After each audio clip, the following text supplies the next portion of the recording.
record in this city's history. It's the city being the six, this city being the T dot, this city being the Big Smoke. Yes, indeed. Yeah, we are. We hit a all-time record today. It was about 36 degrees out here. Not used to it being that hot. It was hot in the shade, ladies and gentlemen. But again, we are here. We are live. We are doing our thing on Talk Live. Thank you very much for joining me. Like, subscribe, comment on Road to 1,000 subscribers. Technical staff have been here, and now we are live. So do show your comments. I would mention to my lady if she can just text me and let me know that everything is going okay with regards to stream. And that would be greatly appreciated. One on Instagram and one for the YouTube.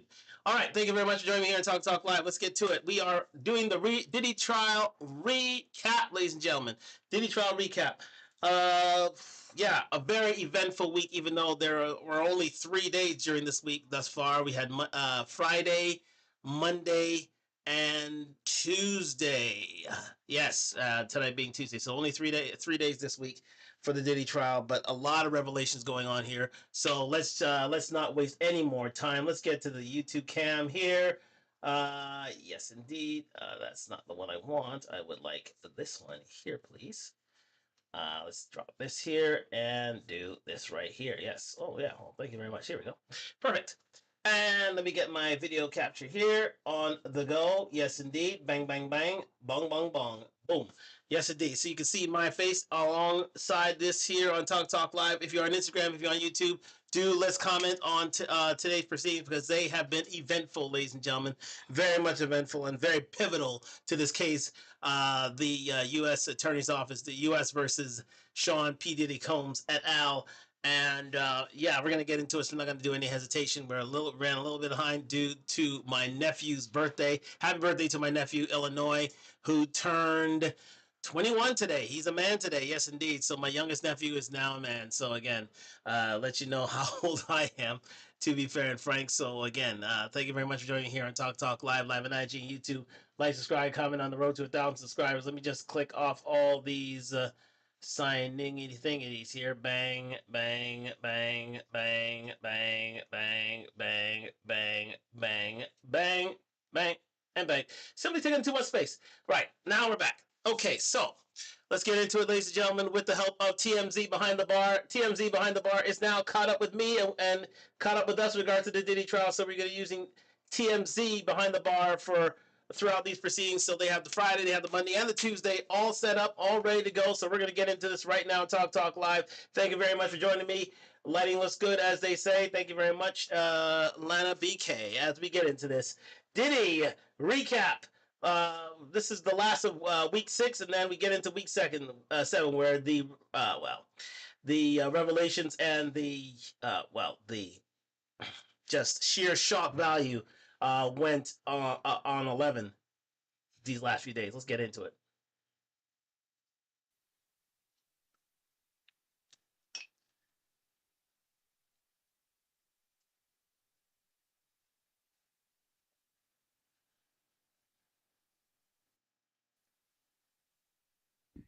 Today is June 20th, 2025. The Diddy case is entering what might be its final week. Stunning developments today, with the prosecution saying they're going to end on Monday and the defense saying it can only be a couple days after that before the jury gets the case and starts deliberations. I didn't see this coming at all.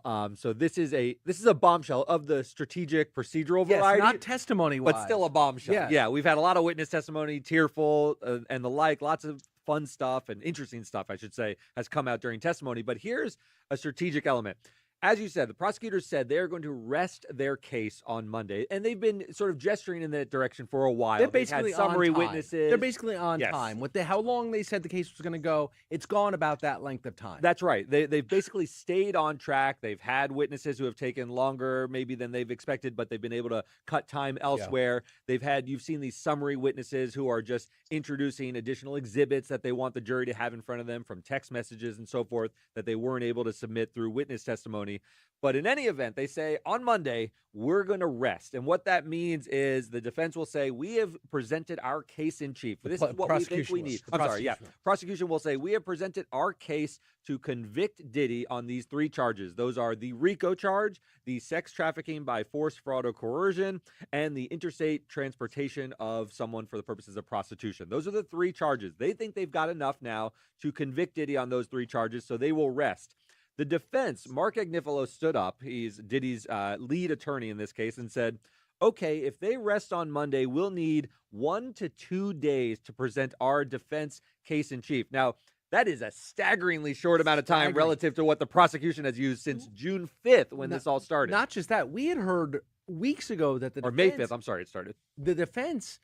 Do remember, ladies and gentlemen, that, this is the first shock that the defense were only going to use a day or 2 to bring about their witnesses. So not very long. It may have been 1 to 2 witnesses at best. So, listen, that was a shocker in and of itself, but more revelations to come, believe me, on that front. Let's continue. Had estimated they were going to need 3 weeks potentially of witness testimony. They are now down to a day or 2. And I'm not saying that there's anything to read into that. We can talk about that in a minute. We're going to talk a lot about that. But that's okay. Like, you do your best and the case develops and you realize you change strategy on the fly. Good lawyers do. I think that's what it shows. But it's still a really short period of time. I want to make the point before we gloss over too much, that there's an intermediate step, which is after the prosecution rests, the defense has said that they're going to bring a Rule 29 motion. Basically, this is a motion to dismiss the case before they even put on testimony and without going to the jury. They're saying that they're going to bring a motion to say that the prosecution has not met their burden to establish as a matter of law that Diddy committed at least 1 and up to 3 of the charges for which he has been accused. And you see this in nearly every case. Every criminal case, you bring a Rule 29 motion. It's almost malpractice not to bring. Yes. They are for 2 purposes. Number 1, can you actually get a dismissal of one of the claims, for example? In this case, they might lean most heavily on the RICO case. And number 2, you all setting up, we talked about this in the past, you're setting up potential appeals. Yeah. You're setting up that the judge should have dismissed this. And now to be clear, what this motion is a motion to say, throw this case out before it goes to the jury. This would be the judge making a decision that the case is so weak as a matter of law that you don't need a trier of fact, which is what the jury is, to assess all of the witness testimony. It just fails on its face and therefore should be dismissed. This is a real long shot because there's enough here to, at least in most people's minds, at least send this to the jury to deliberate and render a verdict on this. So I think that will be unsuccessful. Okay, so maybe on the RICO, maybe. Yeah, maybe. But. So again, ladies and gentlemen, again, this is part of par for the course on in terms of these sort of criminal matters that you're especially in the United States that you're going to have a motion to dismiss the action and try to see if you can get Diddy off on all 3 said counts against him: the RICO charge, the sex trafficking charge, and the prosecution over state line charge. So they're swinging for the fences here. They probably they did not get that, but again, as these guys, as Beckerman and Kaufman have said, that this is just setting up for an appeal for Diddy. More than likely will happen in this case, but again, it's what's usually done. It's common parlance is usually it's just ordinary administration with regards to criminal cases that they're gonna ask for a mistrial. It doesn't happen, but again, they'll ask for an appeal if the decision is adverse to Diddy. Let's continue. Assuming it's unsuccessful, the defense would then start putting on their case, calling their witnesses a day or 2 tops. A day or 2. It is just such a short period of time, given that this thing started on May 5th is when we had jury selection. We are now in the end of June. So prosecution has been presenting a voluminous case, and we've gone through it. You've been on this podcast. You've followed the case. Lots and lots of witnesses. Some of them do seem redundant, and I think that is factoring into why the defense thinks they've accomplished enough on cross to poke enough holes in this case to say, we can send this to the jury without presenting an entire another weeks and weeks of testimony.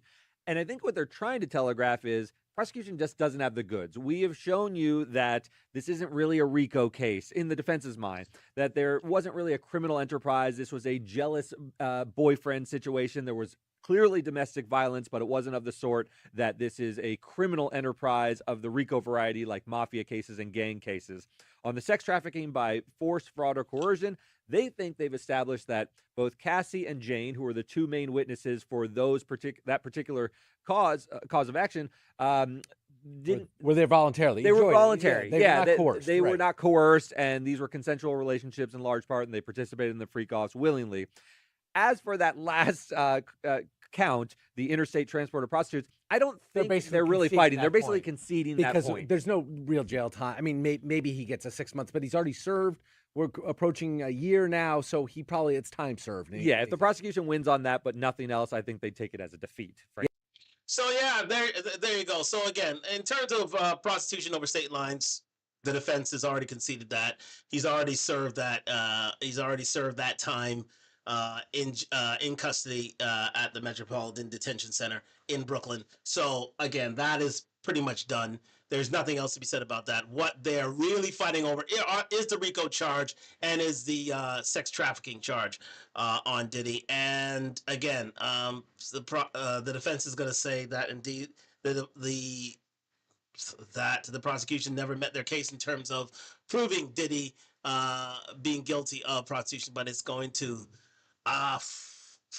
be it's gonna be a long shot in order to do that, especially with the revelation that we have upcoming. Let's continue. Yeah.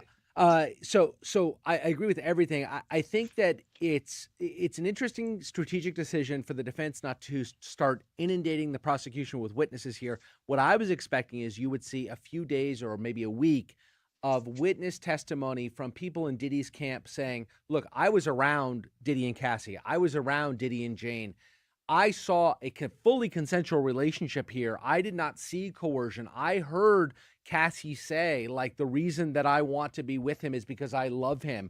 No, maybe sometimes I don't like the freak-offs, but I love him, and it's worth it to me to maintain the relationship. I'm not being coerced into this. I can leave whenever I want. I'm surprised that Diddy is not, and maybe he's going to get one or two of those witnesses over this day or two of testimony, but I was expecting a lineup of witnesses from Diddy's points. He's got lots of people in his camp, lots of people that have been around him for a long period of time. I'm stunned we're not going to see 6 or 8 of those people take the stand. I think there's a couple reasons possibly for that, and we're speculating here. I think, one, there may not be tons of people willing to testify in exactly that fashion, but I do agree that there are going to be some people who would testify that they didn't see coercion, they worked for Diddy and had a perfectly fine working relationship. I think the defense is saying that we've been able to get that out of some of the witnesses the prosecution has put on. So I think what was effective, and that brings me to a little bit to today. They had Brendan Paul, who is the accused drug mule, the guy who was arrested in the Miami airport carrying some drugs. He worked for Diddy for around 18 months at the end, from around 2022 to 2024 in that period. And although he set up the rooms for freak-offs, the prosecution put him up there. He said he did procure drugs for Diddy and so forth. On cross, they said, well, you were around during the relationship with Jane and you set up these freak-offs. You talked to her both before she would go into these freak-offs and after. Did you ever get any indication that she was hesitant or unwilling? No. Brendan Paul answered very clearly, I never got any indication that she was being coerced into these at all.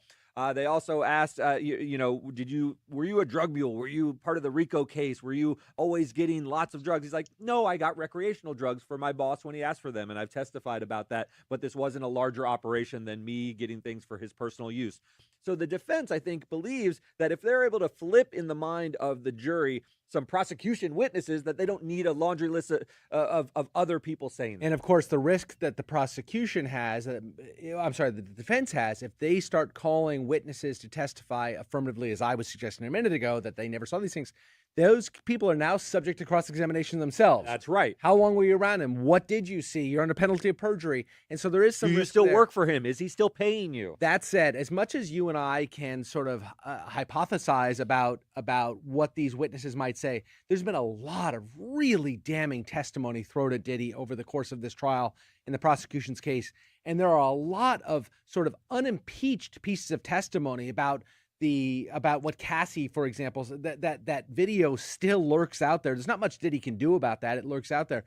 Also, we had the And that'll testimony. be sent back to the deliberation room as Yes. well. They Oh, get they're to gonna look at that as over and much over as they again. would like. There was also testimony that that the prosecution put on in their case in chief. Expert witnesses explaining why somebody in Cassie's position, somebody in Jane's position, would not leave an abuser. And we obviously know that intuitively from lots of domestic violence cases. But is Diddy's counsel not going to call a expert to rebut that? Maybe not. You don't. Maybe you don't want that person subjected to cross. Yeah, I don't know. In the 1 to 2 days, are they going to bring up witnesses who are percipient witnesses who witnessed things, and saw Cassie and saw Jane or worked at Bad Boy Enterprises, or are they going to use that time for expert witnesses? You don't really have time for many of either in 1 to 2 days, so it'll be interesting to see how they strategically deploy that. The other thing I thought about the defense's move here is maybe reading the room a bit. Well, before I read the room, it's true. I mean, the one person you'd think the defense would bring about is their own expert with regards to the trauma bond theory offered by the prosecution with regards to by clinical psychologist, clinical psychiatrist, sorry, Dr. John Hughes, and the fact that that Cassie and Jane had a bond with Diddy that allowed him to do his darndest to be negative to him, be abusive to them physically and mentally, and they still stay with him because they saw him as their salvation, their only hope, and the man for which would make them, a star in their own repute and give them a lifestyle to which no one else would. So it's just basically another theory for a transactional relationship, to be fair. But again, it would behoove the defense to bring their own expert to terms and question the trauma bond theory off their own theory. But the only problem is that they would be subject of cross examination by the prosecution, and their theory would be tested as well. So it remains to be seen if indeed their own witness is brought about in this action with, as they said, with only 1 or 2 days remaining, and what other witnesses the prosecution will indeed, the defense will indeed, Mark Agnifilo will bring about for the defense, including Christine Coram. I would see as being a very key defense witness here. It remains to be seen if they will be brought about. Let's continue. Haven't been inside this trial, but there could be a weariness. And here's why I point this out. The last few days, there have been a few juror hiccups. We've seen someone get dismissed from the jury and an alternate get brought in. We also saw that a juror called in a couple days ago and said, I have vertigo and I'm not going to make it. And they had to cancel the day of trial. The judge said, we can't move forward. We don't have a complete jury. There could be just a weariness, a sort of feeling that the defense gets that this jury has heard voluminous testimony and they're getting kind of tired, and they don't want that to turn against them. They don't want to make them more restless by having weeks and weeks of defense testimony, and they might read it as they think the prosecution overdid it. Yeah. And they want to get into that deliberation room and make. And they almost want the jury to be saying thank you to them because you didn't do it. The one thing that I think 1 to 2 days rules out completely, which has not been ruled out now, is Diddy getting on that stand. Diddy cannot testify because there's no way that testimony would be wrapped up in a day or two, in addition to the other witnesses. I could see 4 days of cross on Diddy. Oh, my God. I mean, he would not be able to get off that stand. Why he's never going to take the stand, because he could never withstand that kind of cross-examination. Can you imagine? I would love to imagine. Oh, God. I would reach in my pocket for a good hard cash to get Diddy on that stand. If no other reason why, I want to hear him answer these. You're 100% right, though. This now leaves zero doubt in my mind that he's not getting on that stand. There's no chance, because the prosecution could say we need at least several days of cross. So this is out of the question now. Very good point raised there by Beckerman and Kaufman. With only 1 or 2 days denoted by the defense that they would need to call their witnesses, Diddy's not coming to the stand, because Diddy's testimony would take minimum 2 to 3 days, and his cross-examination would take minimum 2 to 3 days. He would be there a week, if not more, on the stand. So therefore, and again, he is so vulnerable to as they say, a vicious cross examination from the prosecution. And again, it's they are not going to risk it. The defense are not going to risk Diddy on the stand. And as in most of these sort of cases, the defense will never put their own witness on the stand in such a criminal matter, especially of such magnitude. Let's continue.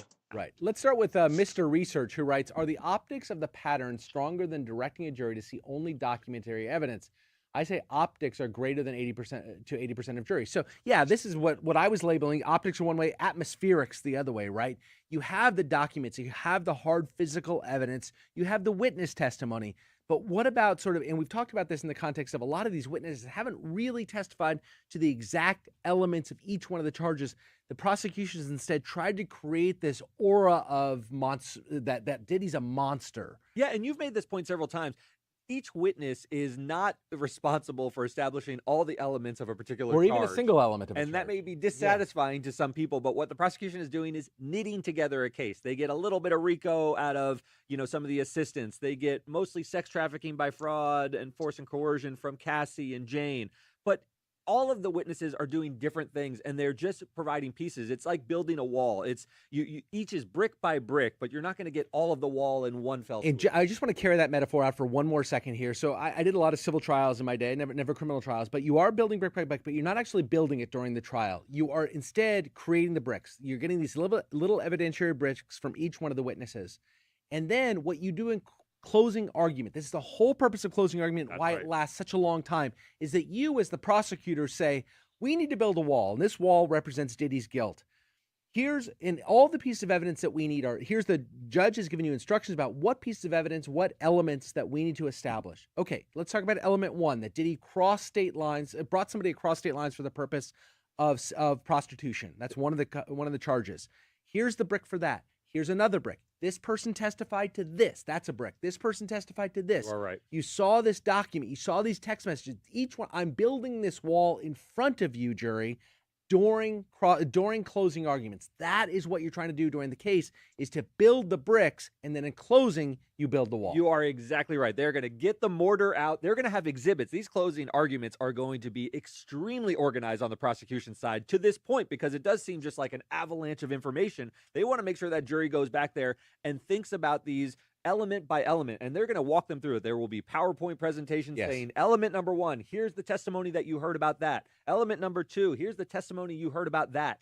And they're going to build it for them, as you said. Now, on closing, the defense is going to stand up there with a rock hammer and a chisel, because they're going to have seen that whole presentation, and they're going to start pounding away at why that testimony doesn't represent that element, why this testimony doesn't work, and they're going to try why this witness knock is not down that wall. Why this witness is not credible. Why this witness testified contradicted themselves during midway. So this piece of brick that they built this wall upon, that's right, is not really a brick that you should rely on. But the defense doesn't have to knock down the whole wall. They just have to weaken the wall, because the burden of proof is so high. It's beyond a reasonable doubt. The prosecution's burden is much, much heavier to convict Diddy of any of these counts, and in any criminal case, because they have to prove these counts beyond a reasonable doubt. All the prosecution has to do is knock out a brick, and then the wall is weakened, and you've planted a seed of doubt. And once one juror sort of believes that, they start to convince other jurors, and you may get an acquittal. Now, in this case, I think the wall is going to be pretty secure on certain charges, certainly on the interstate transport charge,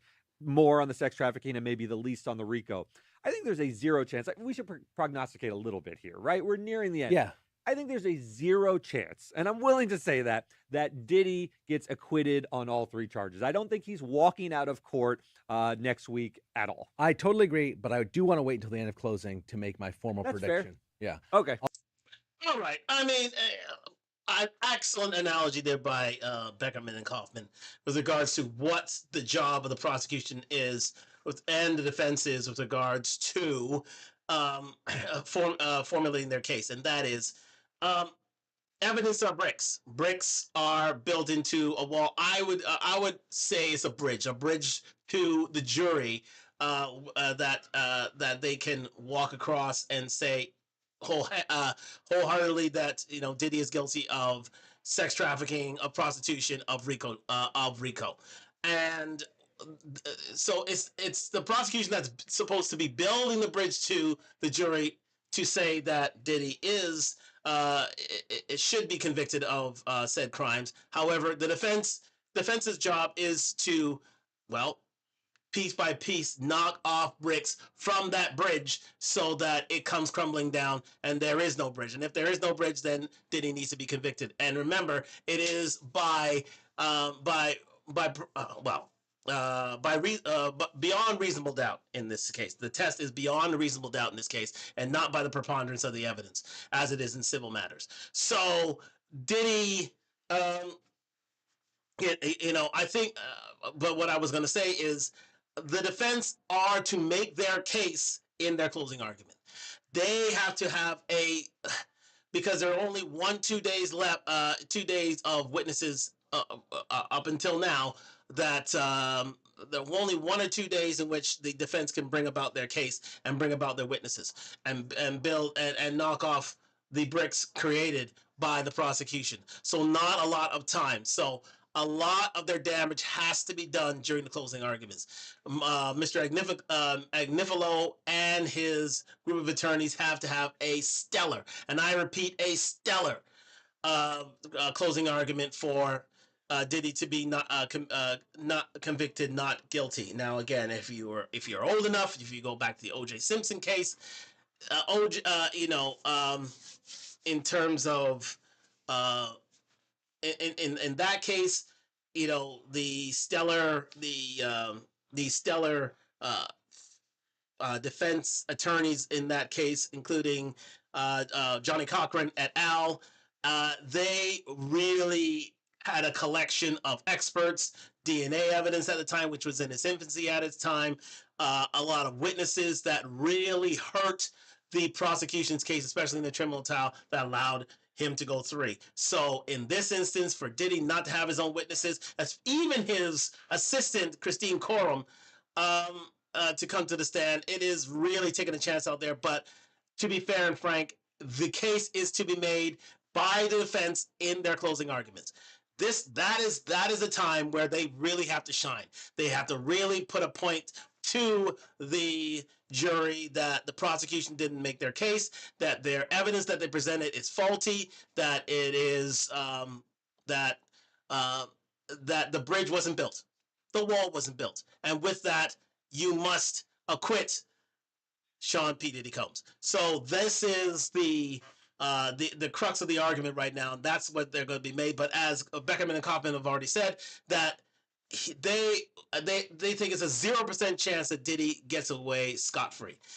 He is going to suffer some sort of damage in this case, and that will mean time in jail.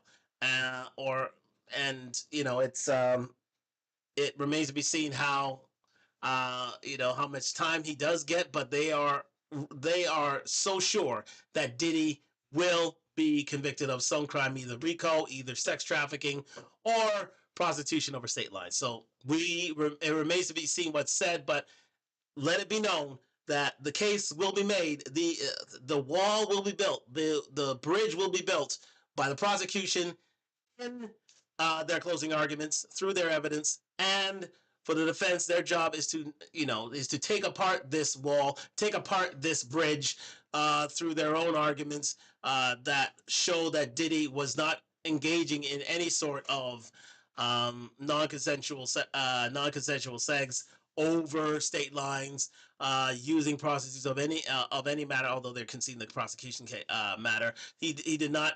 He should not be convicted of any sex trafficking of any way, shape, or form. And these ladies, Cassie and Jane in particular, they should be. They participate of their own volition and of their own want, and they should allow for Diddy to go scot-free. So look out for that. The defense really are making their case during their closing argument. Let's continue.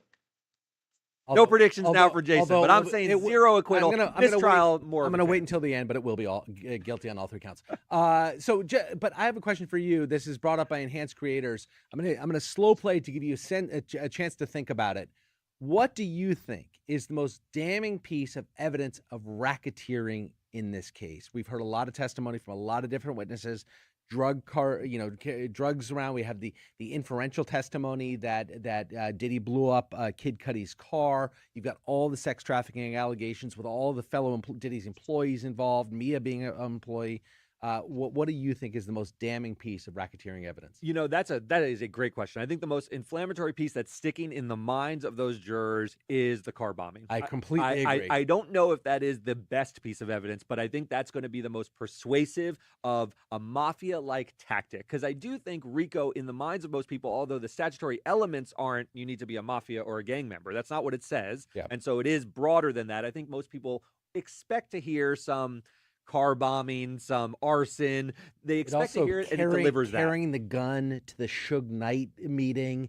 Exactly right. That brings to your mind elements of RICO, what we see Tony Soprano do. This is a crime RICO, boss. right? Exactly. And that's what they want to see, and I think that will carry the day on that particular charge. Yeah. Wow. A big revelation there by Beckerman and Kaufman. They think that the alleged car bombing of what is it now? The alleged car bombing for Kid Cudi. Yes, indeed. Kid Cudi car bombing, and not the Cassie testimony or the Jane testimony, or those who were there on the night at the Intercontinental Hotel. None of these things are going to show racketeering as much as that car bombing, because it is that element. It has that crime element, that organized crime element, in terms of taking out one of your enemies. And but again, it wasn't proven to a certain to any great extent that Diddy was responsible for said car bombing. However, it can be seen through circumstantial evidence, which is admissible, to be fair, that Diddy may have been involved, may have been involved in this issue, even though the defense tried to obtain a mistrial with regards to the fact that there was no evidence of any fingerprints on the car bomb, on the Molotov cocktail that was placed in Kid Cudi's car that did explode. So they tried up for a mistrial there, they failed. But again, I think there was enough as is stated by Kaufman and Beckerman, there was enough circumstantial evidence there to show that Diddy was indeed the head, the crime boss in this instance of that alleged hit against Kid Cudi, and that should be given Diddy a racketeering charge in conjunction with his RICO charge in and of itself. So again, him being the hub, him being the head, him being the king, the crime boss, putting out the hit on Kid Cudi. Let's continue. I mean, there's difference of opinion. Nikki B says there is no RICO case, So I'm going to read it for you, Nikki. But bogus RICO case. I'm not sure I agree with that. I think there are a lot of these walls that we need to build this brick on for the prosecution to get to RICO. I think all of the pieces are there. Whether the jury buys it or not is and to your point, Nick, to be seen. I think it's the weakest. I'll be honest with you. I think the RICO case is the hardest one to prove that he is a crime boss. But I think you got the car bombing. I think you got certain threats. You've got the cache of weapons. All this stuff starts to make him look like Tony Soprano. One more question, a really good. Oh yeah, do remember he did have on that raid of the Diddy compound at Star Island and in Los Angeles. Diddy had a lot of illegal weapons without serial numbers at his home. So who holds weapons to that account? Well, those crime bosses do. And so if Diddy is indeed can be considered a crime boss with this arsenal at his home in Star Island and at his home in California, then a RICO charge may be able to be carried through. Let's continue. Good question from I Like Your Face. I'm confused about this personal assistant job position. Shouldn't a personal assistant be allowed to assist the person? Okay, well, let's leave it there. We're going to move forward onto Monday's recap, and I think this is where indeed the revelations come up. So let's get into this with Beckerman and Kaufman, and let's let the cat out of the bag, people. Thank you very much for joining me here on Talk Live at IG, YouTube. Like, subscribe, comment on the road. 100,000 subscribers. Let's get it. Monday's recap. An absolutely stunning development in the Diddy case. Today is June 23rd. Diddy's counsel came forward and they said they are going to call no witnesses, 0 witnesses for the defense case, no character witnesses, no expert witnesses, no former Diddy employees to testify to what a great guy he was and how they saw him treat everybody with respect. No Diddy. 0, no Of Diddy, course, which no we Diddy. expected forever. Incredible. I'm flabbergasted by this. We thought initially they were going to do 2 to 3 weeks of defense testimony. We thought that was long, but that's what we've been hearing. Then last week, they suggested it'd be a day or 2, and now not a single witness. Bubkiss. They are not going to put on a case after the prosecution rests, which they are about to do. They've got their last witness on the stand. It's another special agent from Homeland Security Investigations testifying about all the stuff that we've heard before. They may have a cleanup witness who reads some more text messages or so forth, but this is it. The prosecution is prepared to rest their case tomorrow after Diddy's lawyers finish their cross-examination of these witnesses. And now they've shown this is the tactic they're going to take. They're going to say that the prosecution has not made the case, has not satisfied the elements of the 3 charges against them. Once again, those are the RICO charge. That's the sex trafficking by force, fraud, or coercion, and the Mann Act charges of interstate transportation of prostitutes. Now, their approach to this, I wanted to get your take on, because one of the things that they said they're going to argue on the Mann Act, which you and I have been discussing, and most of the media has said, he's basically laid down on this. He said, the interstate transport of prostitutes, it's too easy of a case to make against him because they booked people from other states to come to perform freak-offs in New York with them. That seemed like a slam dunk, and that he was willing to just concede, basically. And the punishment for that crime is not that great. So he's probably time served. He's out anyway. That's not the big ticket item that they went after him for. But the response that they're going to say to this in their closing arguments is along these lines.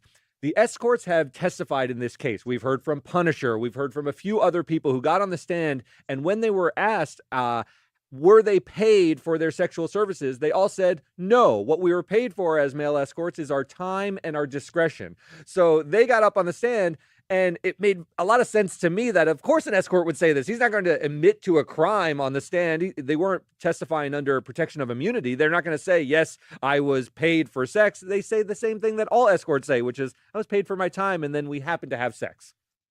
So, ladies and gentlemen, that is the huge revelation right there. The defense will call no witnesses. Absolutely none. They will rest when called upon to enter the witnesses. There will be no expert witnesses. There will be no character witnesses. There will be no witnesses of any kind, and they will not call their chief witness, and that is Diddy, the defendant. No one's being called, and that is stunning. So the defense is basically banking. They are banking on their closing argument. They have got to tear down whatever case the prosecution, the U.S. attorneys have built up until this time. So it is stunning to see that the defense choose not to build a case with their own set of witnesses. That is almost unheard of, but in this instance, it is true. So we await to hear this closing argument, which has to be, for Diddy to be acquitted, it has to be one of the greatest in modern history. But it remains to be seen what Mr. Agnifilo or any of his lawyers will come up with regards to this. But again, their job, chip away at the wall, chip away at the bridge built by the prosecution through their witnesses, and to say that there's a reasonable doubt. There's a reasonable doubt in the prosecution's case that will disallow for Diddy to be prosecuted or convicted of any of the charges: RICO, sex trafficking, prostitution over state lines. Let's continue. Look, this doesn't work. We can have a reasonable debate about whether or not prostitution, sex between 2 consenting adults for money, should be legal or illegal. We can have that debate. You can have that policy debate till you're blue in the face. Till you're blue in the face. But right now, prostitution is illegal in all 50 states, and it's illegal federally. So, given that, if it was the case that a prostitute, an escort, a call girl, a streetwalker, whatever name you want to give it, Could wipe away those laws. wipe away those laws simply by saying, I wasn't having sex with them for the getting paid for the sex. It was for the companionship. You don't say it's $300 for the sex. What you say is it's $300 for the night. That's right. This is the oldest line. Look, if this is allowed, to your point, if this was allowed that a prostitute or the John were to say, I didn't pay for the sex, or I didn't receive payment for the sex, I received it for the companionship, it would nullify all prostitution laws everywhere all at once. It's almost a That's what joke. everybody would say. It's a punchline almost. I mean, this used to be the old adage was you didn't hand the money to the prostitute, you would leave it on the nightstand. Part of the idea of that was you weren't paying for the sex, you were just leaving it there, and if she happened to take it after a wonderful night, then you haven't paid her for sex. This is preposterous. I want to get to, is this too cynical even for a jury to present this type of argument to a jury that is, pretty worldwide? I think it's so cynical that I think it backfires when you make arguments like this. I think the prosecution is delighted. Go ahead and say that. Yeah. Go ahead and say that. Go ahead and say that Diddy wasn't paying for the for the sex with Cassie. He was instead paying for them to be around each other in the companionship. Can you imagine? We know what Diddy was paying for. We know what his thing is. To watch Cassie and to watch Jane and to watch others have sex with the men. It's not to hang out with them. It's not to shoot the shit with them. No. It is to have sex. We know what he was paying for. Go ahead, Diddy. Argue that to the Make jury. that point. Exactly. They ordered from services. These weren't people that they sort of knew as friends who developed into more intimate relationships. These were people who were ordered for freak-offs. Now, I truly believe that it is the case, probably more so with male escorts than female, but it is the case that some people pay male escorts for companionship. Yes. And sex is not part of the deal. So the escorts themselves could theoretically argue that what they get paid for is not the sex, it is for the time. That is not the question for Diddy's guilt. The question for Diddy's guilt is, what was he paying for? Yeah. And he was paying for the sex. Yeah. So I don't think they are taking this argument all that seriously, although it sounds like they will make it. They don't have much else to say on the Mann Act claim. I don't know why they're fighting it, like we talked about earlier. I don't know why either. On the other two, they're going to stick with the argument. It sounds like that the relationships with both Cassie and Jane, the woman who testified under the pseudonym, were largely consensual. And they're going to lean heavily on this was a complicated 11-year relationship with Cassie, but it was a all of these freak-offs were consensual, and they're going to have to in some way address the particular instances of being on the plane and being shown the freak-off video and threatened to release it and then asking for a freak-off. They have to address that, don't they? Because just saying that the relationship was largely consensual, it was. And I don't think the prosecution has run from that. This was a complicated 11-year relationship, but they have pointed to specific instances of threats and force that they need to address in closing. And remember, the prosecution doesn't have to prove that every single time they engaged in a freak-off, it was due to coercion and force. They have to show that it happened once. And you're going to tell me that what we saw in that video from the Intercontinental Hotel was not an example of force and coercion, or what Cassie very succinctly testified to, that she did not want to have a freak-off, but he said, I will disclose these videos to your friends and family if you don't, and she felt pressured to do so. Do you think there's a way that he gets around that? It's very difficult. Without any sort of witness testimony, they're just depending on making arguments. That's what closing argument, they're going to submit some evidence. The prosecution has submitted evidence, but without some witness testimony to rebut those kinds of things, all they have is the cross-examination of those witnesses. And I'm not sure it really went anywhere that was profitable for Diddy in terms of his innocence of these charges. So we'll see how far that gets them. I think they're certainly signaling that prosecution has a weak case here, and we don't want to overplay it by telling you Diddy's a good guy because we don't have the hand to sort of make that case. So what we're going to say is, look, he may not be a guy you like. He may have sexual proclivities that are, outside of the norm that people are used to. But this is not a man who is a criminal that meets the elements of these charges that the prosecution has made. I think that's probably the right approach. I think I'd probably put on some defense. I don't know. It seems a little bit overplayed. Yeah. So all right. So and then the RICO is the third. So yes, excellent point raised there by Beckerman and Kaufman. The most that the defense can do is show that most of this sex was consensual. Most of this sex was between adults who wanted to have it. That's the only case that is allowed for the defense to make on behalf of Diddy in this instance. But in terms of prostitution over state lines, to have this sort of consensual, what they need, they needed to get these companions, these friends from overstate lines to help them out in these instances, and with that, you can say that everybody was consensual.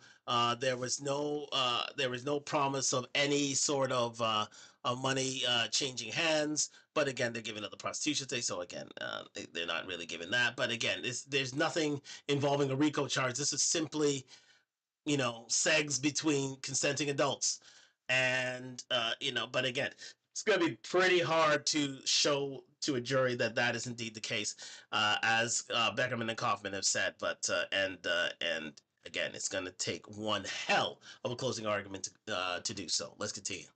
Third cause of action. We're not. We've gone over that many times. We will wait and certainly analyze what it is they say during cross-examination, or I'm sorry, during closing arguments on this. Two other things that came out today. Number one, that the jury watched, I guess, another long 12 minutes or whatever it is of more freak-offs. We had heard that they watched a few minutes last week, compiled together. They watched some more today. There's sketches of Diddy with headphones on, so maybe he was also watching watching this as well, which I wonder how that plays, if he's going through his greatest hits and how the jury's looking at him watching his old freak-offs. Right. I'm not sure sort of the purpose of showing time after time all of these videos, other than to say that if these were used to extort individuals or force individuals into freak-offs, maybe they want to see sort of like what that looked like. So the last thing that came out was that Diddy intends to potentially use, his counsel does during cross-examination, this idea that there's these large problems existing in the world, including the sudden conflict in Iran. And shouldn't the feds be focused on that instead of being bedroom police over him? Yeah, they really want to lean on this because the agents that have been brought into this case who led the investigation and the raids on Diddy's homes are from the Department of Homeland Security. This is Homeland Security Investigations. You've heard the acronym HSI thrown out a lot in this case. They want to say, well, that's about Homeland Security, protecting us from foreign threats. We're obviously involved in this escalating conflict in the Middle East. Why are they bedroom policing our client and wasting resources on this investigation and this criminal trial when they should be focused on sort of foreign interests like that? Yes. I hate these arguments. I hate them in all. These are often made in political realms where you say, like, you're too busy about doing X when you should be doing Y. As if Trump's on the golf course when there's all these problems going on in the world, right? People can multitask. That's right. People multitask. The Department of Homeland Security is enormous, and if they devoted some resources to prosecuting Diddy, who they consider to be a domestic threat of some sort to the population, they're allowed to prosecute that and also execute what they need to execute. I wonder if hate the these judge arguments. will even allow that argument to be made at cross-examination. Cross-examination is not a free-for-all. You have to apply the evidence to the rule of law, and I think this is probably outside the bounds of that. This judge might be willing to give them a little bit of leeway. Sure. Very tough on the parties so far and sort of limiting what they can and cannot say. I think that maybe let it in, but either way, I think that the jury's going to take this as a bit of a cynical approach. I got to say, if these are the two big arguments that we're hearing they're going to levy in their closing, that the escorts say they were paid for their time and discretion and not for sex, and that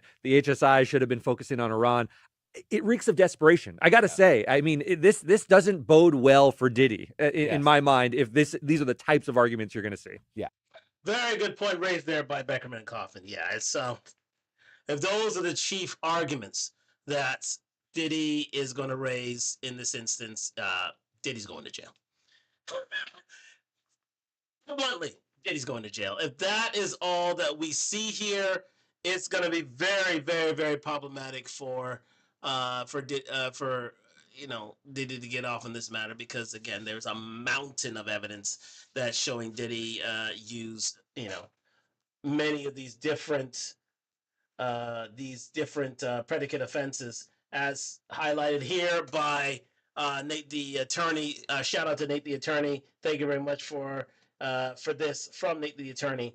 I mean, look at the charges here that we have. We have kidnapping from Captain Carton, Classy Ventura.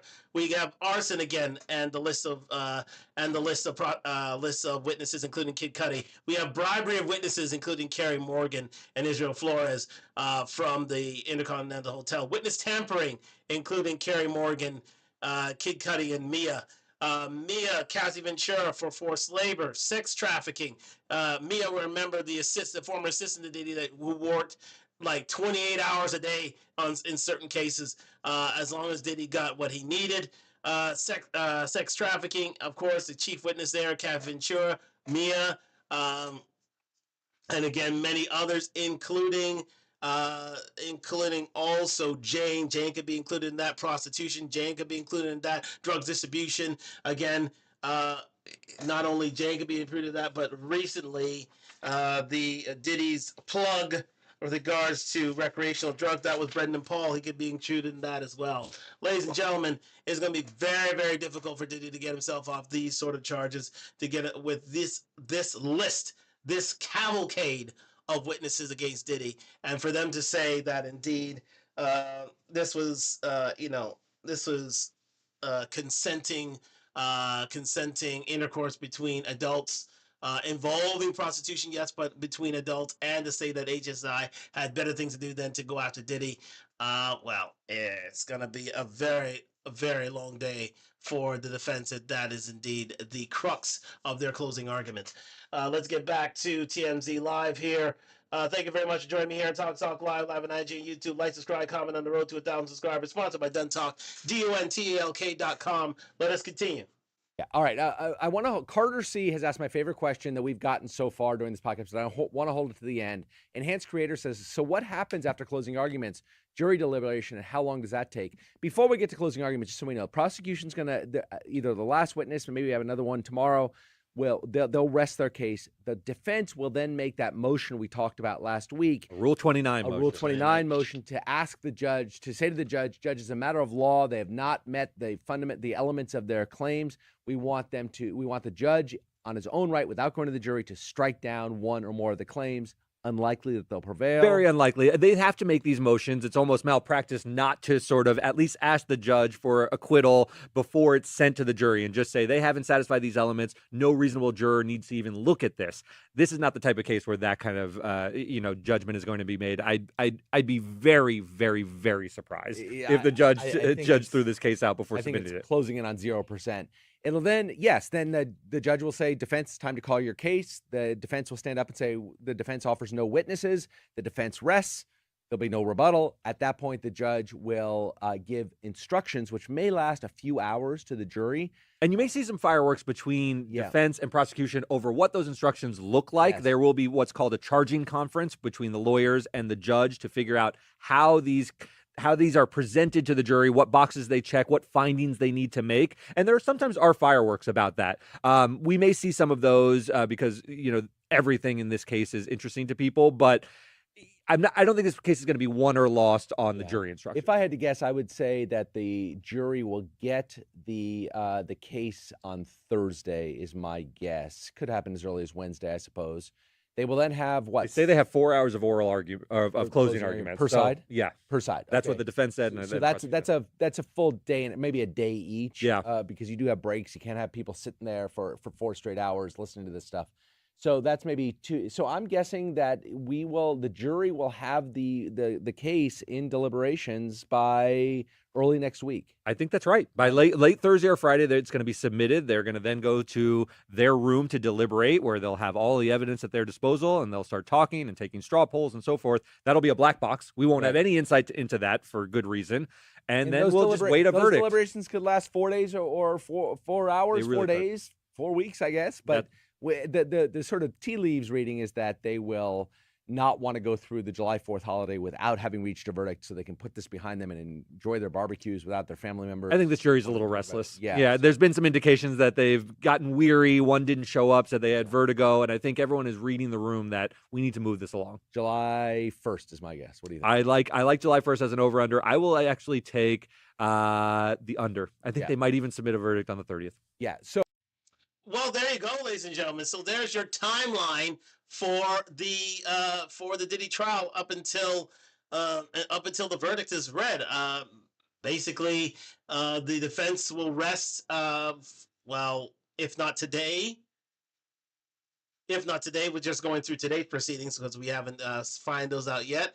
Then tomorrow on Wednesday, then the prosecution defense will have their closing arguments, 4 hours each, so basically a day each, and then it'll be left in the hands of the jury. And as they say, probably the jury will not take long to make their to come to their decision because they want to be free for the July 4th weekend in the United States. So by, as they say, July 1st, by Canada Day, they're done. They would be done. They would have announced their verdict, and then we'll find out the fate of Diddy in that time. So again, this is now we're moving quite quickly. As stated before, you were thinking 2 weeks for the defense to present their case, but they are not presenting any witnesses whatsoever, be it Diddy, be it expert, be it character witnesses. So therefore, we are now in the end game. Quite simply. So the defense is going to make their case as stated in their closing argument. The prosecution is going to seal their case in their closing argument. They'll build the wall, and the defense will try to knock it down. So here we are.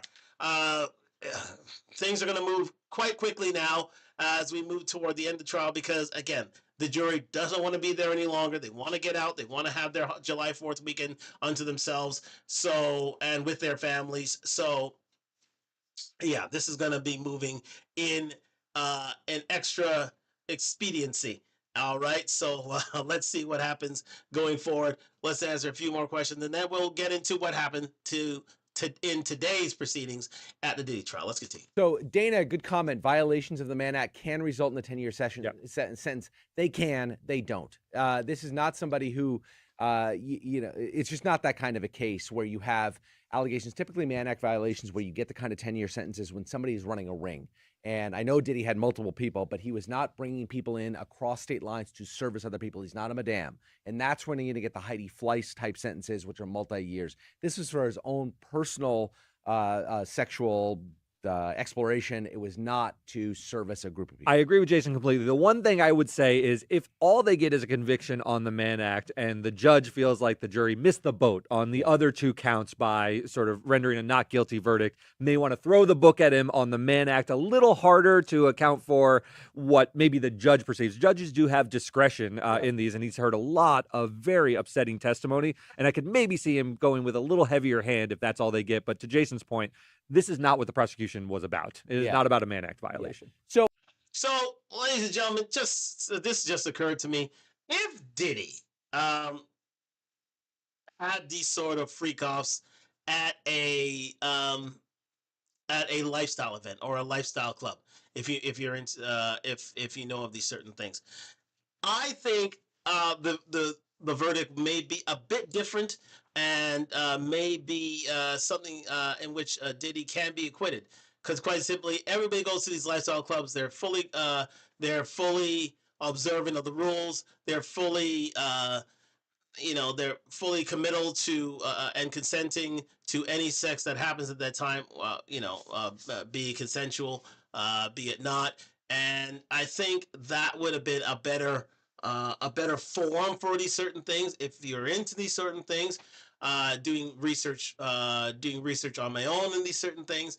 But since it happened in a hotel, since there were certain predicate offenses that allowed for these freak-offs to go on, and since people were being filmed outside of their own permission, and all these and drugs were being used in order to allow for these things to go on, that may be against the consent of many others, and there weren't any NDAs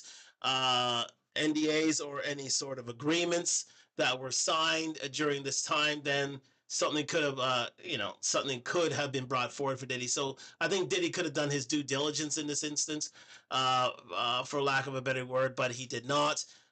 He carried on as he did, and he's here to potentially pay the price for it. Let's continue.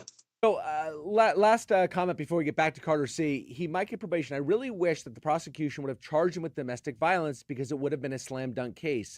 Just letting you know, we may be off the air on Instagram. We are continuing on YouTube. We are continuing on to YouTube into the second hour. So if you lose a feed here on Instagram, do come to see us on YouTube. We'll continue the stream there. Let's continue. Can't do it. They can't do it. That is a product of state law. These are federal prosecutors. And also, you have, if you had brought those, you have all sorts of statute of limitations problems, right? That I don't know offhand what the statute of limitations for domestic violence is. So even if it had been brought as a state charge, it probably certainly wouldn't have Cassie involved. I think Jane has been a couple of years since she alleged it. So these things get lost in statute of limitations. You have the reason that the federal case still exists is because you have this idea of RICO that has been happening. It's all part of this giant cohesive criminal enterprise. Yeah, I've thought for a long time, and I like this comment a lot because as a domestic violence case, putting aside the statute of limitations, which you can't put aside, there are problems with that. It's a slam dunk. If it were timely, this would be a very easy case to prove against Diddy. There's always been an awkwardness to the fit of this federal case because RICO has always landed a little bit awkwardly for people. They want to see mafia bosses. They don't want to see the head of Bad Boy Records. They think this case was largely about his personal life and his private sexual proclivities, not about running a criminal enterprise. And I do understand that. And I think that's where the tension in this case has largely arisen. I do think they've done enough on these counts, in my personal opinion. Whether we'll see what the jury thinks or not is different. We'll see, but there is an awkwardness to that fit, and you're right to point it out. All right, Derek, for the moment of truth. Carter C., if you or Derek were defense lawyers, would you defend Diddy? You go first.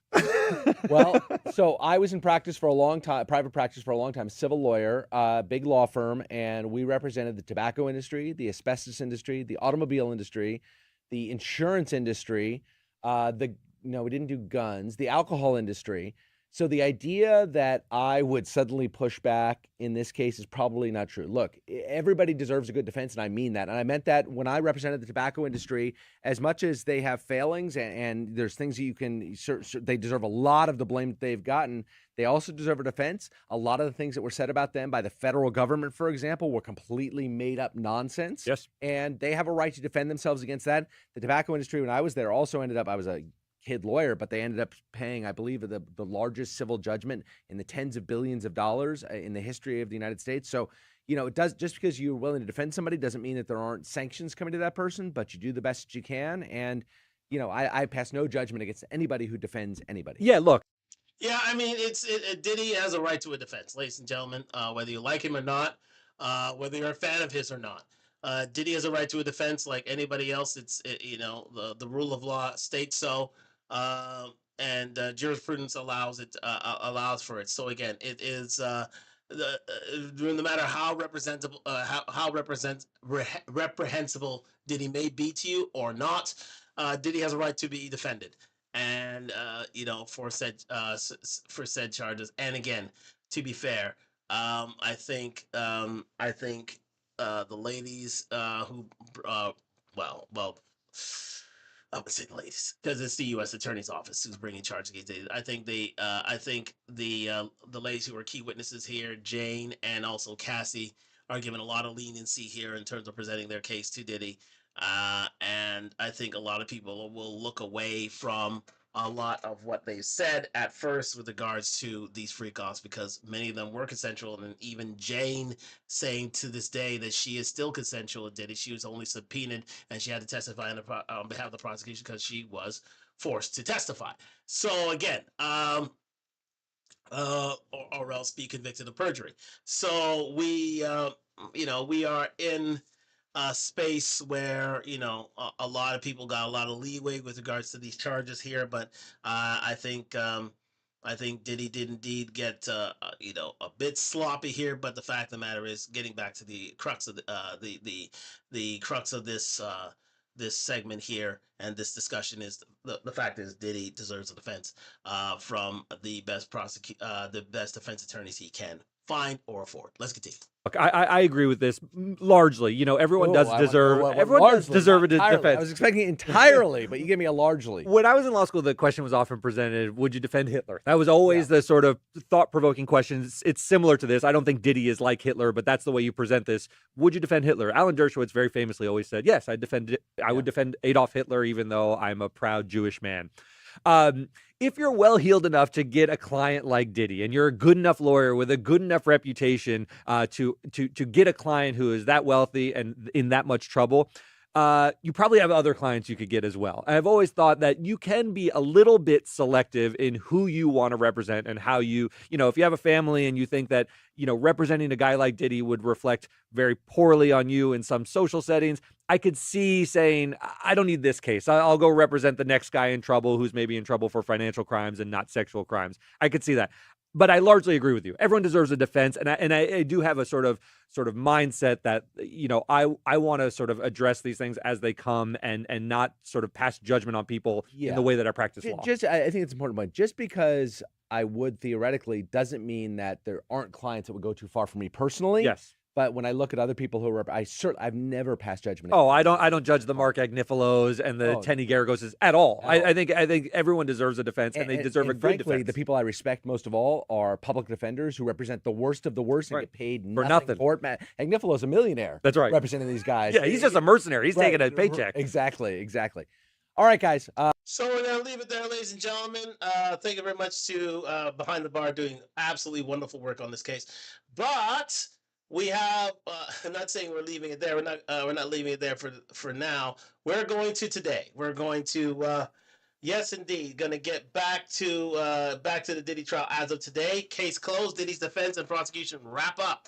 So today is indeed the day where the prosecution and defense are closed, and I would say the next couple of days.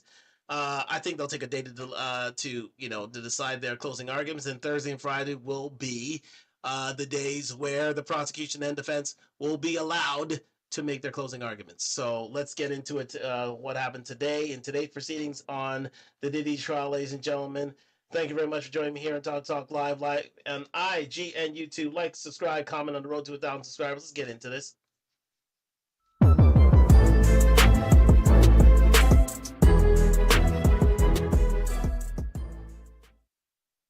Welcome to Behind the Bar for June 24th, 2025. The Diddy case is coming to an end. We're going to talk in a minute about what we expect over the next couple of days and maybe week and a half. Before we do, by all means, send in your questions. We've seen a tremendous amount of testimony that has now come to an end. There's lots of questions outstanding about where things are going to go next, what we think is going to happen. By all means, send those in, comments, questions. Derek, tell us where we are. We've got the prosecution is rested. The defense decided to call no witnesses. They filed the motion.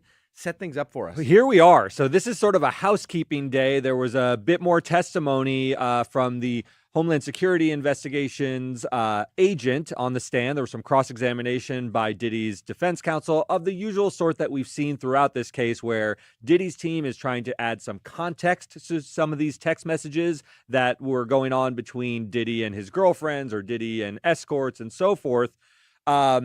But this was sort of housekeeping is how I think about it. They're trying to get as much of the evidence that they need to get to that jury room to deliberate into the jury box before they rest their case. But the prosecution did that. There was some cross, there was some redirect.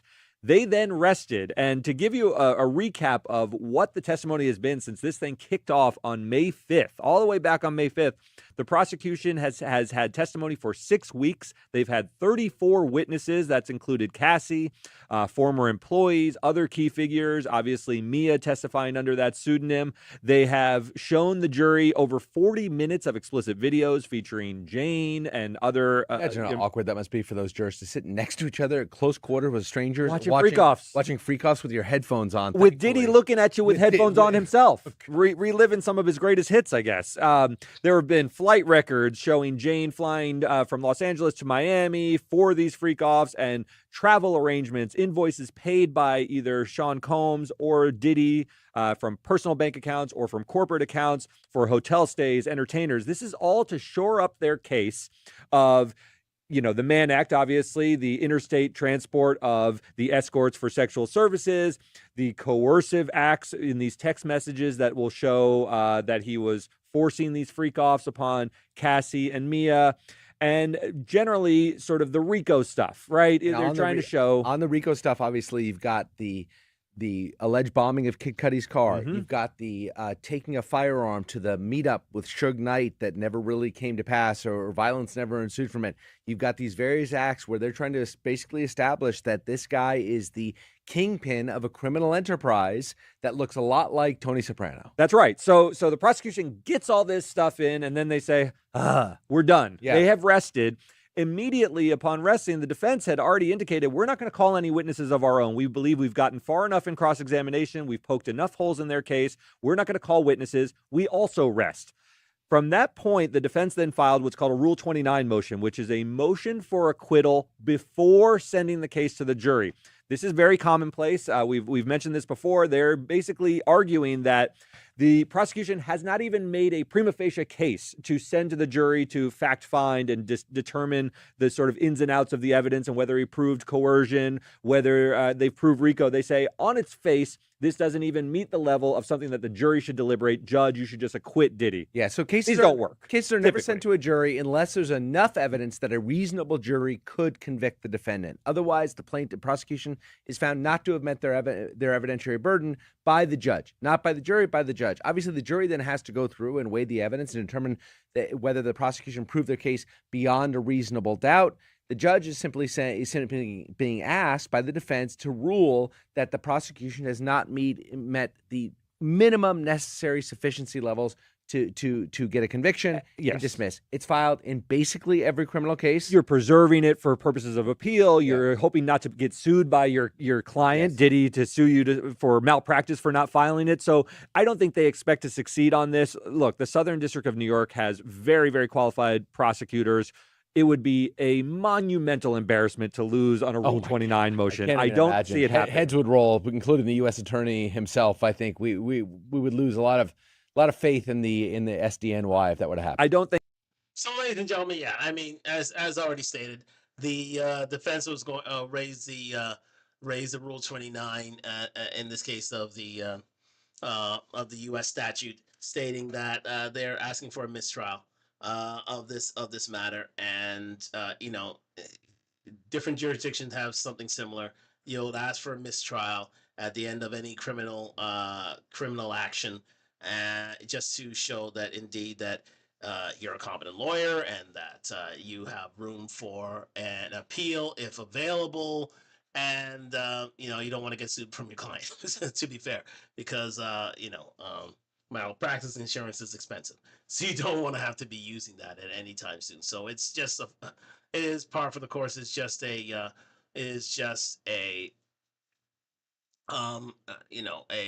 formulaic / procedural action by the defense to show that indeed the prosecution didn't meet their burden of proof, and that this case should be thrown out. But in this instance, as stated by Beckerman and Kaufman, that this case will go to the jury, and that the prosecution has met their burden of proof.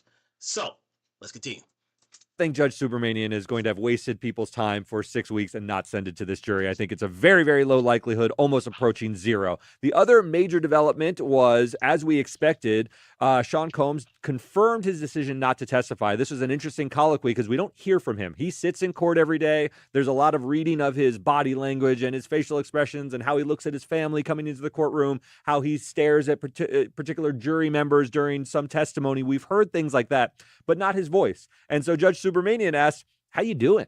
and just sort of treated him like a human. And Combs replied, "I'm doing great, Your Honor. I've been wanting to tell you thank you. You're doing an excellent job." I'm not sure I would advise... Buttering up the judge a little bit. I'm not sure as a lawyer I would advise my client to say that, though. When they come and they allege that this judge made a bunch of mistakes, I can see at the top of the prosecution's response to that motion...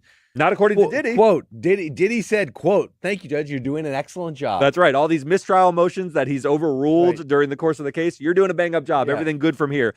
He confirmed that his decision to not testify was made on his own with the consultation of his lawyers. This is very commonplace. You have to tell the judge in open court, "I don't want to testify," so that later he can't say, they didn't even ask me if I wanted to testify. This is just something that you have to go through procedurally so that down the line, Diddy can't say my lawyers prevented me or the judge didn't allow me to testify. You get that in open court on the record. And by the way, these little procedures are all based on years of the evolution of our justice system, where defendants made these claims, right? Sometimes successfully went forward and said, "I didn't even know that I was allowed to testify." Well, the first time that happens, and a court of appeal says, "Well, I'm throwing out the conviction."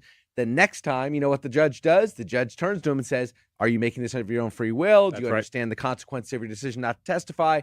They force the defendant to say yes. It's a great point. And about the law in general, things are accretive. They build on each other. That's why when I was in law school, they said, look at a step stool. It has so many warning labels on it. Why? Because there are a lot of cases about what types of warnings you have to give people about a step stool. Lawyers ruin everything. So yeah, very good point raised there by Beckerman and Kaufman. Yes, this is all part of jurisprudence to ask Diddy indeed if you wish to testify, because if you didn't and they weren't, and the defendant is on appeal, states that he wasn't given a chance to testify in open court, then again the case may be thrown out, and again a new trial will have to be ordered up. So again, it's yeah, and it is all a part of jurisprudence, and not only there, not in the United States, but in most, if not all, common law jurisdictions, of which the United States is one, Canada is another, the UK is another. Anyone involving jury trials. I mean, most countries,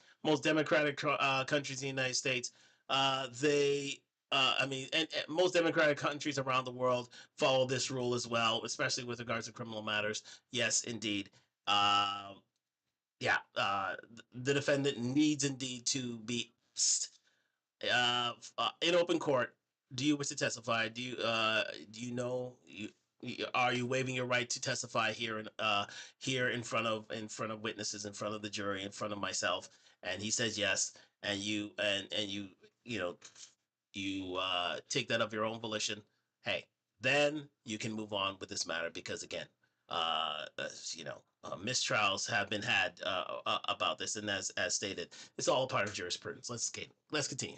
So now the case, it hasn't been submitted to the jury yet. What is going to happen next, I'll give you a little bit of a timeline. Tomorrow, there is going to be, the judge took under submission this Rule 29 motion. Tomorrow, they're going to have what's called a charging conference, where the lawyers are going to come in and argue about what should the jury instructions exactly look like when we send this thing back for deliberations. They'll hash that out tomorrow. There'll be some motions and maybe some stories about that. Thursday and Friday have been blocked out for closing arguments. Each side wants 4 hours. That sounds like just one full day, but in actuality, with breaks and everything, they're each going to need a day. So Thursday and Friday, there could be lengthy presentations. What will those look like? Jason has described to you before. That's where the prosecution is going to build this wall. This is where cases are won and lost, is in closing. They have to take this evidence, and the judge will hold them to that. They will not be able to say, you heard a witness testify to X. If that hasn't happened, the judge will, the other opposing counsel will object to that. The judge will sustain that objection.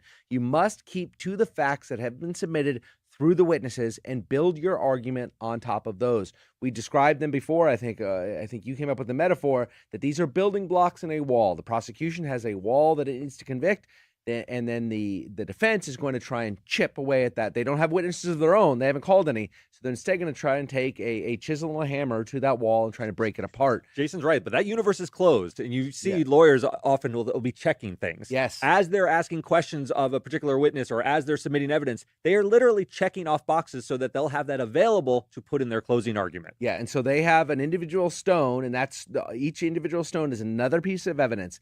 And they're going to walk this jury through each piece of evidence. So they will say, first, we're going to talk about the Mann Act. You heard Judge Subramanian tell you, ladies and gentlemen of the jury, that the elements of a charge under the Mann Act are that an individual brought somebody across state lines for the purpose of illegal sex acts, in this case, prostitution, right? So what do we have? First element we have to prove is that they brought him across state lines. Here we had this witness who testified that Diddy paid for Escort 1 and Escort 2, who were in Maryland at the time, to come to New York for the purpose of a freak-off. We have this witness and this witness and this witness has testified. We have this email from Diddy to Cassie saying, bring this person on this date. Each one of these is a building block to the wall of the prosecution for the Mann Act claim. The next one you have is, we can go under RICO. RICO's the most complicated one, right? You need these predicate acts, these predicate illegal acts. Arson, extortion, the bringing firearms to different things, to the cajoling Cassie into continuing the free costs with threats that he would leak her audio, the videotapes to her friends and family. These are all building blocks that are going to meet the specific elements of the crimes, and those specific elements will be provided to the jury by the judge. That's right. So at the end of their closing argument, they're going to say, you now have the tools. I've shown you the evidence to meet each of these elements. And that's what the prosecution is going to say. Look at this nice, sturdy wall. Then the defense is going to come up for Before 4 we get hours. to that, I want to ask you something. How much do you think the prosecution is going to try and get into the defense's mind, the jury's mind, that this is just a really bad dude? And we've met all the building blocks, but think about what happens if this guy gets to the street. They can't say that out loud, but that's going to be the inference. And a very skilled prosecutor will be able to get some rhetorical flourish in there that will indicate this is a man who is a danger to society that you, the jury, have the power to keep off the streets so that he can't do these acts anymore. Now, they're going to your point, they're going to be contained in some ways. They can't go off the reservation and just start painting him as a generally bad guy. But within the parameters of the evidence that they've gotten in, and they've gotten in a lot, yes, they're going to overwhelm the jury with the sense that you may not know how all this stuff fits into place. We're going to tell you how some of it fits into each of these charges, but they're just going to have a tidal wave. I think they're going to overwhelm them, and their whole approach with this case with 34 witnesses and all of the summary witnesses and so forth is to just give them so much to swim in that they couldn't in good conscience believe that we can let this man walk out of court with an acquittal. Go to the defense. Go to the defense, yes. Because okay, before we go to the defense, ladies and gentlemen, let's get back to that chart provided to us by Nate, the lawyer. So here we are again. The prosecution is going to walk them through all these different witnesses and the evidence that they provided. So let's take a Cassie Ventura and sex trafficking. Cassie Ventura set up days with regards to freak offs. With the help of Diddy, they coordinate dates, times, places where they would have recreational drugs on hand. They would have baby oil on hand. They have the seating, the lighting, the scenery. They would bring in the prostitutes over state lines, and with that, they had consensual or later into the relationship non-consensual sex, and with that, this is a predicate RICO offense that would allow for Diddy to be charged. So they will be going. The prosecution will be going through with a fine-tooth comb all of these witnesses, all of the evidence that they provided, and showing the jury that because of Capricorn Clark, this happened, that happened, this led to a kidnapping charge.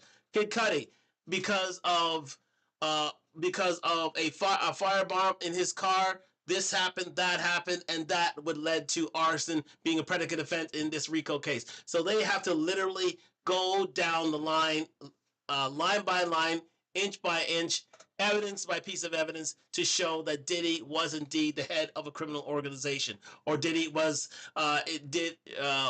involved in a sex trafficking ring, or Diddy was involved with bringing prostitutes over state lines. So there, especially with Daniel Phillip, who was one of those prostitutes, Sheree Hayes, Cassie Ventura, George Kaplan, Frederick Zamora, all these different people helping to create this case.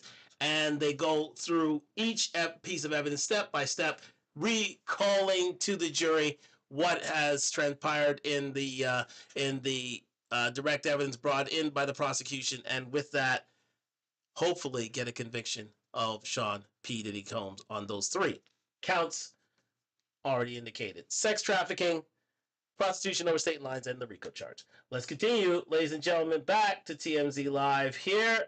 Thank you very much for joining me here on Talk Live. Like, subscribe, comment on the road to 1,000 subscribers. Still doing the recap of the Diddy trial and today's proceedings. Let's continue. This doesn't have to. We don't have to go on a long time. There's no evidence to present. Instead, they're going to just chip away. That's right. And the defense is going to turn around that rhetoric, and they're going to try to say, What they've done with this tidal wave of evidence is proof that they don't have the goods on any one of these things. Right. They're just trying to show you that Diddy's a freak and a weirdo and into a swinger lifestyle, but those aren't crimes. Right. And his relationship with Cassie, look at it in its full context. This was 11 years this woman was with him. She was enthusiastic about freak offs on many occasions. They're going to really hammer those text messages where she says, I'm down to freak off anytime. I think they'll build their whole case largely in refuting Cassie. I think Mia, they have an easier time with saying she was maybe in the relationship to have her rent paid, but that's also not a crime. The gross illegality is not as present with me as it was with Cassie. There was some gross illegality there, but you can upend a lot of that, to your point, by saying that she was in on it all. She was in on a lot of it. There's some evidence to suggest that she might have been. Now, what do they do with the hotel? We don't want to give we don't want to give short shrift to the idea that a battered, abused woman can sometimes appear to lend consent when they're actually not consenting. We understand that. They just need to get the jury to believe that maybe she was consenting to most of this. The hotel video is brutal. All they can try to do is marginalize it, accept what's there, which is our client did not act in a good way. That was awful. That was monstrous behavior. But he's not on trial for that video. Never forget that. There is nothing that he is being charged with that video has anything to do with. Instead, the prosecution is just trying to basically get you to think that he's a bad dude. That's right. You know what? He is a bad dude, but that's not a crime. That's right. And they really will have to walk this tightrope of not being too insensitive to Cassie, but really trying to save Diddy's hide. And so I think you'll hear on closing argument, they'll be a little bit more forceful about he's not on trial for that hotel video, as graphic as it is and as unfortunate as it was. It's not what you're convicting him over when you go back there. A couple. Good points raised there by Beckerman and Kaufman. Yes, indeed. They're trying to show that Diddy is an ordinary man who had sexual proclivities, who had people who consented to this sort of sex, and he didn't engage in any sort of sex trafficking in any way. Maybe a bit of prostitution, but this was all to fuel his sexual desires, which didn't hurt anybody at the end of the day. So therefore, he should be allowed to continue his life. So that is the big swing that the defense attorneys are going to render in their closing arguments, because this is their whole case. Their whole case is the cross-examination of the prosecution witnesses, but not only that, but the closing argument where they chip away at this wall. They try to destroy the bridge that the prosecution is trying to construct to the jury, that Diddy is indeed a bad guy and should be convicted of these 3 counts: drug trafficking,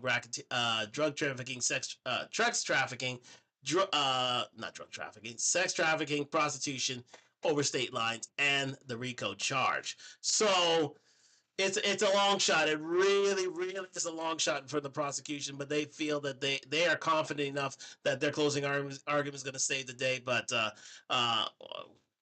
Beckerman and Kaufman, and including myself, think that may not be the case, and Diddy may get a good amount of time here. Let's continue. Couple quick questions. I like Michael Wakefield's question. Is there a possibility that others will be charged after Diddy? Now, not in this case. This case is only about Diddy, but there's been a lot of testimony about illegal conduct. I have wondered if there are state prosecutors lurking in the wings in the case of an acquittal who could bring some charges against Diddy for some of the other stuff. Now, the Cassie stuff is too old, but there was other stuff with Jane especially, right? Yeah, that's that not old. Much more recently that might rise to the level of a state crime. I could imagine a close look, especially if he is acquitted or there's a mistrial or in some sense he is not held to account for these crimes. You could see a state prosecutor coming in and saying, I'll take a bite at some of the things that are still within the statute of limitations. I could absolutely see that. I don't think his legal problems go away. Certainly the civil cases don't go away. No, they don't at all. And his criminal liability, it's still there for some of the And media then stuff. for third parties, theoretically, I suppose you could see if he had sort of his henchmen doing his dirty work for him. Now, many of them testified under immunity orders. They expressly in court. That's very good point. They testified under immunity. Also, much of what they testified to, cleaning up after the fact, that sort of thing, those aren't crimes. It's gross, but it's not a crime. I wonder if. So yeah, I mean, Diddy's problems will not stop here, ladies and gentlemen. There are a few civil actions that are going to be against him. A few of these witnesses have civil actions against Diddy for what he's done to them, and also, indeed, there will be states' crimes against Diddy. Maybe some in California, maybe some in Florida, maybe some in New York, with regards to Diddy's transgressions.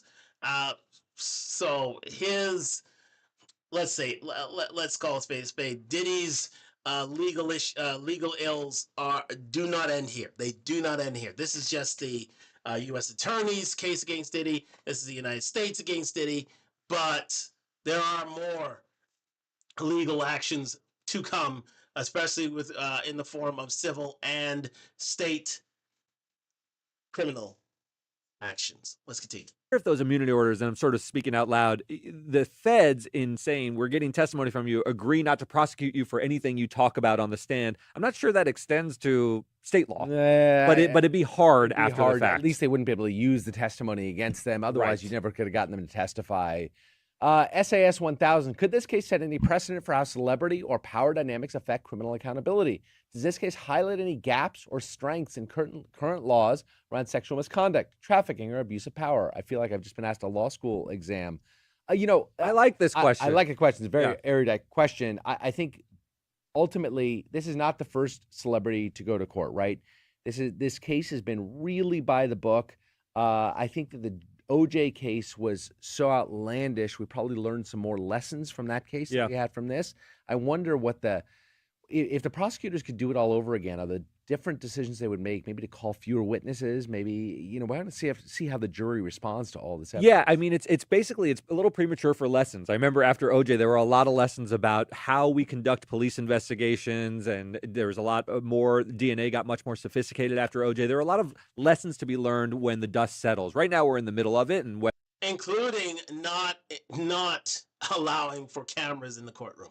That if anybody remembers the OJ case, it was an absolute circus, and part of the reason is because there were cameras allowed in the courtroom, and listen, prosecution and defense attorneys spoke freely, and I do mean freely, after each day of the case in order to garner public favor with regards to their matters. And made for an absolute farce and circus in the court of Judge Ito at the time. Still can remember that name, Judge Ito, but not in this case. The prosecution defense witnesses have been stum with regards to remarking the things out of court. Very, very said little to nothing about it. There have been no courtroom cameras involved here, and that made it less of a circus and more of an orderly proceeding. And I think things ran very smoothly in this matter. So again, kudos to the judge. I think it's Subramanian is the judge in this case, and to the federal court for making this as uneventful a case as it can be, especially with such highly charged individuals involved. Let's continue. Whether he gets convicted. I think if he doesn't get convicted on all three charges, or there are some gaps where the jury just didn't buy what the prosecution was selling, there will be changes in how they present these cases, which cases they choose to prosecute, because this feels very strong in some sense, but I've always said it feels awkward as a federal case in a lot of ways. RICO feels like more of a mafia thing, and the sex trafficking by force is awkward when you have 11-year relationships. And by the way, prosecutors will ask the jurors if they're willing to speak with them after the case. 100% they'll ask. Learn lessons. The jurors are no obligation to do so, but some will, and they will say, like, what did you think of this evidence? Especially if there's a mistrial or Diddy is acquitted, you're going to want to learn from the jury what you can. And if they say, look, we thought the Homeland Security agent was too much, we thought that it was an abuse of power, the prosecutors will learn from that, and they will adopt changes for the next time. Absolutely. And I could see maybe some state law changes if people feel like, man, there's a lot of people telling us he's a monster of domestic abuse, but there's nothing we can do about it. Those old cases where they were silenced, maybe they were in the lifestyle and didn't want to sort of speak up at the time, and they just lapsed. That feels unsatisfying to some people, and I could see legislators jumping on that idea. Carter, who always writes in with the most personal questions, but to ask what will happen. Very good point raised there at the end. I think this a lot of rules, especially in the United States, with regards to regards to the lifestyle, with regards to sex clubs and etiquette within sex clubs, will be updated statewide, if not in Western worldwide with regards to this case, because again, this being bringing a lot of things to light with regards to consensual sex, and thus a lot more paperwork is due to come through due to this action. So do look out for that if you are so inclined. Let's continue.